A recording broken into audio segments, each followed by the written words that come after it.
l'illégitimité dans laquelle se retrouve M. Martin Fayulu, qui a procédé à une passation du flambeau de la coordination Lamuka au professeur Kalele en violation de la convention de Lamuka. On a mis en 2018, leader Sangana qui pour et Sengel Nabisoto muté de plateforme électorale en plateforme politique, Poto Bunda pour la vérité des urnes.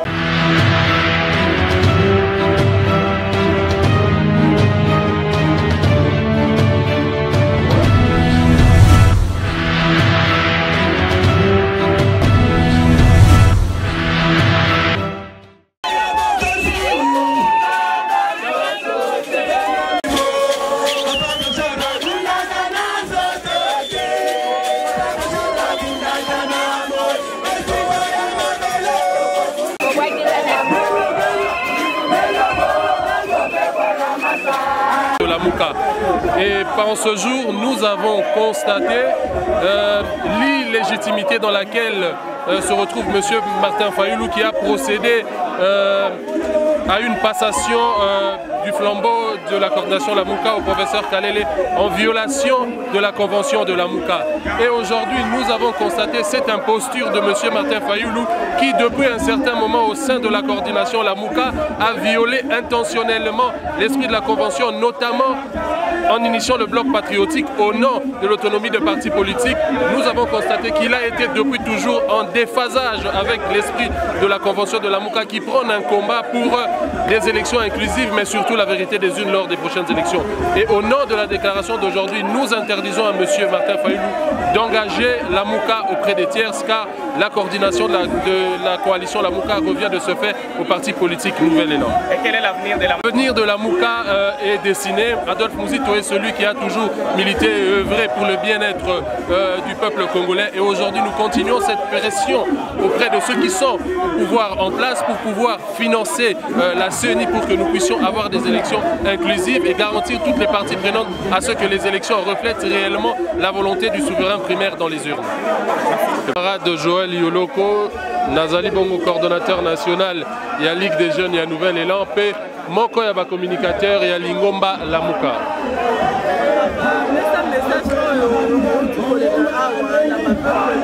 Lelo Mwanamboka Blanchard Mongombao Azali secrétaire général et à parti politique Nouvel Élan à Talissi na Mokili Mobimba ete Lelo selon esprit à convention o ezali ko kamba Lingomba Lamuka ete tozali mokolo o esengela ki na passation ya flambeau ya coordination et salema entre ba parti politique et SID et Nouvel Élan.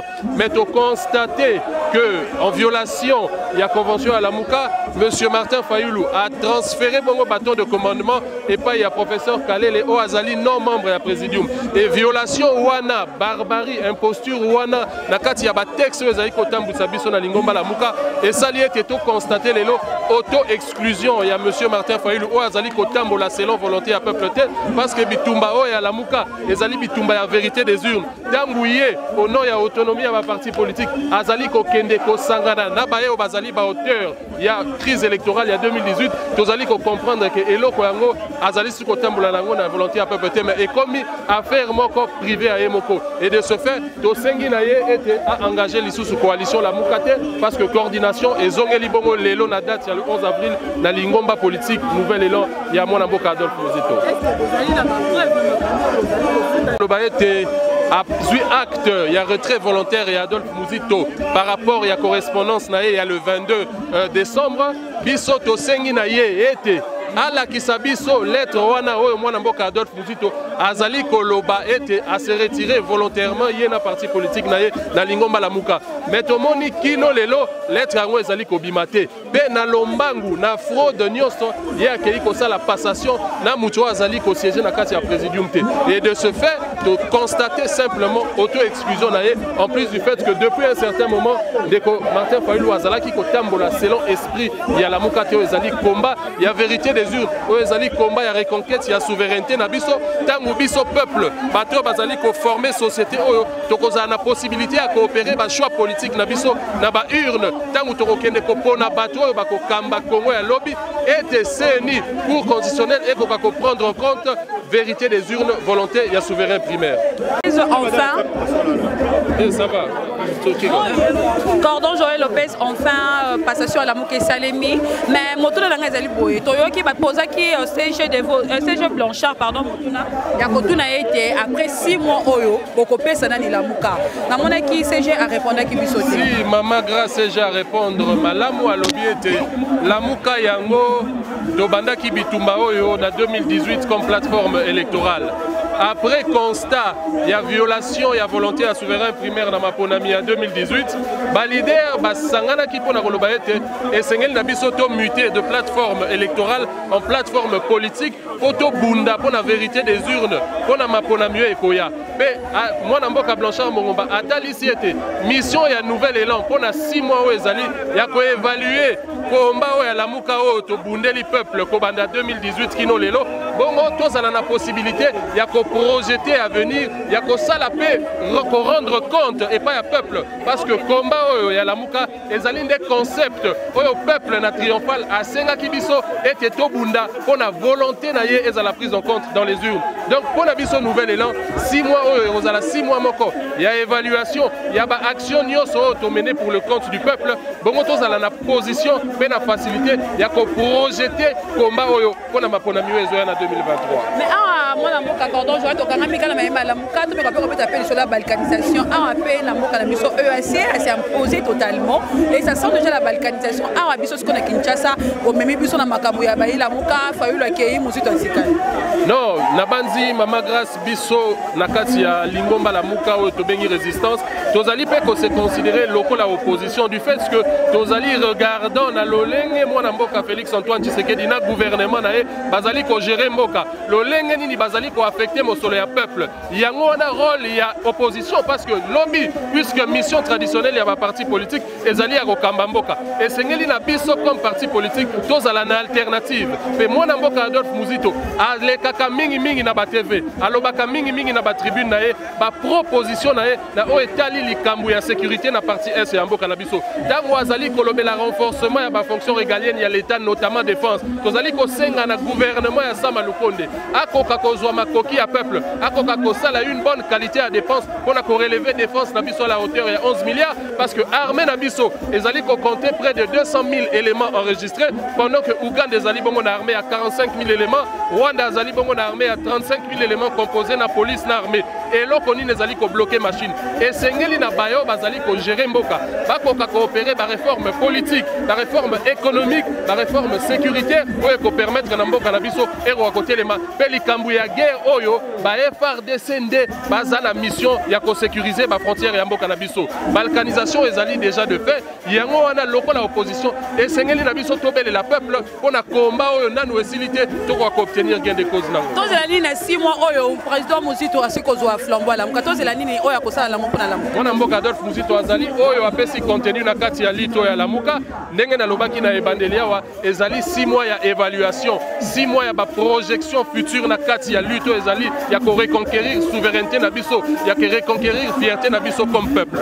Merci. Merci. De la Mouka parce que les gens n'avaient pas voulu me comprendre. Et aujourd'hui, la vérité vient d'être éclatée. Comment est-ce que nous pouvons brader la lutte que nous avions pu mener pendant 4 ans, mais c'est Martin Fayulu l'a accepté de trahir le peuple congolais. Donc moi je pense que à l'heure actuelle, l'histoire de M. Martin Fayulu doit se conjuguer dans le passé parce que Martin Fayulu est ensemble avec ceux qui ont participé aux fraudes électorales de 2018. Martin Fayulu n'a pas la vision du peuple congolais. Ce qui préoccupe M. Martin Fayulu, c'est ses intérêts personnels. Donc aujourd'hui, je demande à tous ceux-là qui m'avaient suspendu à l'époque de s'excuser parce que j'étais le premier à dénoncer les comportements malictueux de M. Martin Fayulu. Maître Tony, enfin, Adolphe Mouzito a eu pouvoir, a eu les flambeau à la Mouka, mais il n'y a pas c'est ça que à Bengani, Martin Fayulu. Au moins, comme il est de chez nous, qu'on a Martin Fayulu à Bengani, Adolphe Mouzito, à Adolphe Mouzito à Bengani, Fayulu. D'accord, que les alliés réponse du berger à la bergère. Pourquoi je le dis? Parce que pour Bengana, oh bango, bango basali, pour Bengana, oh ils ont violé convention. ya lamuka parce que convention ya lamuka ekopesa makoki na mutu moko te abengana moninga na lamuka mais cependant okomona ke biso tobengani ye na se basant na constat ya auto-exclusion na ye. Pourquoi non pour le babongo? Simplement parce que on se rend compte que ma faute à commettre depuis qui réviser convention na biso ya kokomisa que il faudrait que ma leader politique va se mettre de côté pour na parti politique et kota. Qui désormais il faudrait que ma président ma parti politique et bakota. Donc la biso Adolphe Muzito azali président de Nouvelle-Élan, azali initiateur ya parti politique Nouvelle-Élan, il fallait M. Paulin Mboma a comme siéger na M. Martin Fayulu na président. Mais M. Martin Fayulu imbi de lui-même. Orgueilleux qu'il est, à l'objet au siéger na M. Paulin Mboma, il faudrait que siéger Kakana Ndeko Muzito. Alors que Ndeko Muzito respectueux de texte, alors jamais pour siéger na il faut siéger na Paulin Mboma. Aussi par rapport à niveau de réflexion, à fur et à mesure qu'on siéger, tout le monde qui niveau de réflexion à Ndeko Martin Fayulu, et là qui toujours on n'a pas. En communication, nous sommes compte à la mouka, il y a besoin de mais si on se pose des questions, pourquoi qu'on continue à siéger na yango to lobaki bon, Muzito na niveau na élevé, il faut quand même tout réviser convention là. Pourtant si les motos va se comprendre na yé, to pona ki Ndeko Paulin Mboma. Mais après le temps, on se rend compte que l'orgueil n'est inutile et ça dit que à jouer décision en bâtard, il y a quoi exclure Bisso. Et Bisso fait, par contre, tu as constaté forfaiture. Tu as lancé appel. Tu as zone à la conventionnalité, c'est-à-dire un zone à la règle, à la normalité. Mais il s'est avéré qu'à Salimoto Makassi, il y a Bisso Lelo, jour où ils ont prévu la convention, pour à la passation à pouvoir, pour le bin de Martin Fayulu, il faut exclure la convention à la Mouka. Est-ce qu'il y a une plateforme à la Mouka? Pourquoi? Parce que apporter coup d'État, la volonté à peuple, coup d'État, la volonté, il y a peuple congolais, qui pour que ça.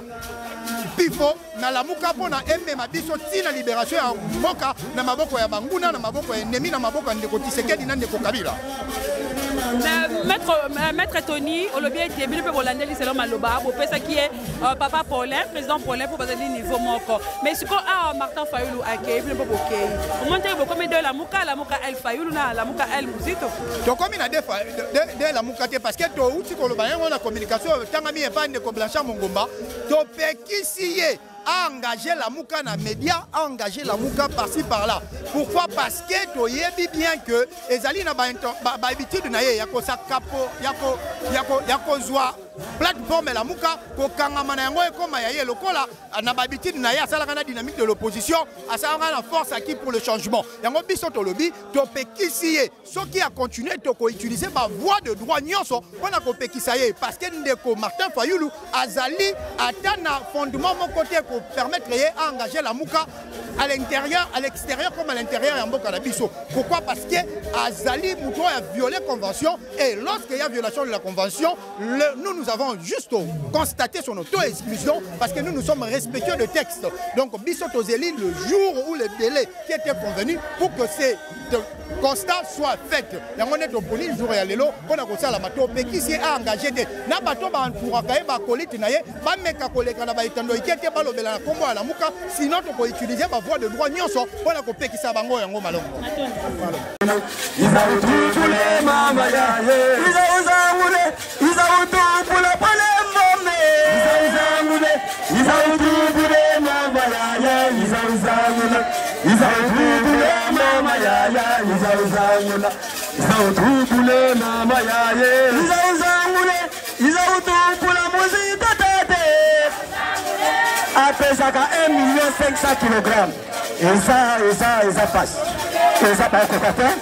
Zangule, vote mama ya Yula, musique Yula.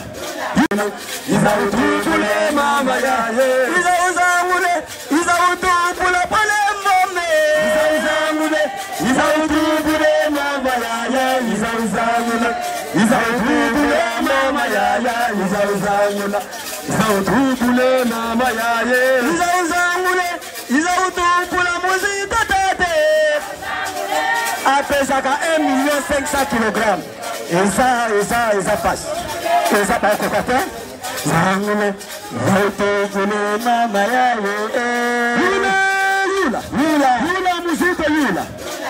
Matondo la balamboka mboka na banze ete bolandi na bokebi na mokolo mwa lelo Kinshasa ezali bongo ya koyinda awa na ngombe ndenge bomoni ete lelo mwana mboka Adolphe Muzitu azwi bongo mbande ya lamuka be bamolongoli mwana mboka Martin Fayulu Madidi na nzela ya mikanda bolongoli mwana mboka Adolphe Muzitu ezalaki na nzela ya kolobala ndenge ya kanza ndenge boyoki mwana mboka Serge Blanchard asemboli yango ezalaki bongo na lolenge ya kanza na lolenge ya babotoli na lolenge ya bangbalima kasi ya lelo ezali makambo ya mikanda nde tosengi bongo na bakongomani ete bino baso bolandi na bokebi ete baopoza babiso bali na mwa kokoso mpo na kokoma na likolo na botomboli po ete lipanda ezala na kati ya ekolo Kongo kasi tolike ete na mokolo mwa lelo mwana mboka Muzitu na lamuka oyo ya mikanda bakotalisa na bino ete lolenge nini bakokoka kosilisa mpe etumba yango mpe na ngambo ya mwana mboka Martin Fayulu Madidi oyo atikali na bloc patriotique boye tokotala mpe lolenge nini bakotambwisa tozala na kati na bango te na mafingu na makambo ya mabe kasi biso totelema ngwi mpo na likambo litali lipanda ya babale mpe ya solosolo ya ekolo babiso Kongo pamba te toyebi ete Kongo ezali kotambola malamu te babomi ya ekolo Kongo bali bongo bapolitiko na etamboyi na bango kasi lelo ezalaki nde mwana mboka Adolphe Muzitu bozwi ngwende yango biso tolobi na mikolo mizali koya tokopanza poke tokotalisa na molongo mobima ete mboka bwa biso soki ebebi ezali bongo na bato bayike kasi tokosenga na bakongomani tozala miso ngba pamba te bendele ya lokumu ya République démocratique du Congo ezali lisusu te na biteni ya mboka na biso Congo na ngambo ya este CAE atelemisi bobele biloko na ye EAC yango tokosenga boye liso likolo ya liso totambola lokola bakolo eloko totambola te lokola bato bakotindika bango toali bakolo Congo tobundela ekolo ya biso mpe topesa yango lipanda ya solo lokola lobi na Bibilia ndako ya liboso ezalaka na mwa kopambwama kasi oyo ya babale eleki ndako ya liboso tolika ete ndako oyo tozwi lelo ekoleka oyo ya liboso lokola ezali ndako ya babale mpe tosala mosala matondo matondo matondo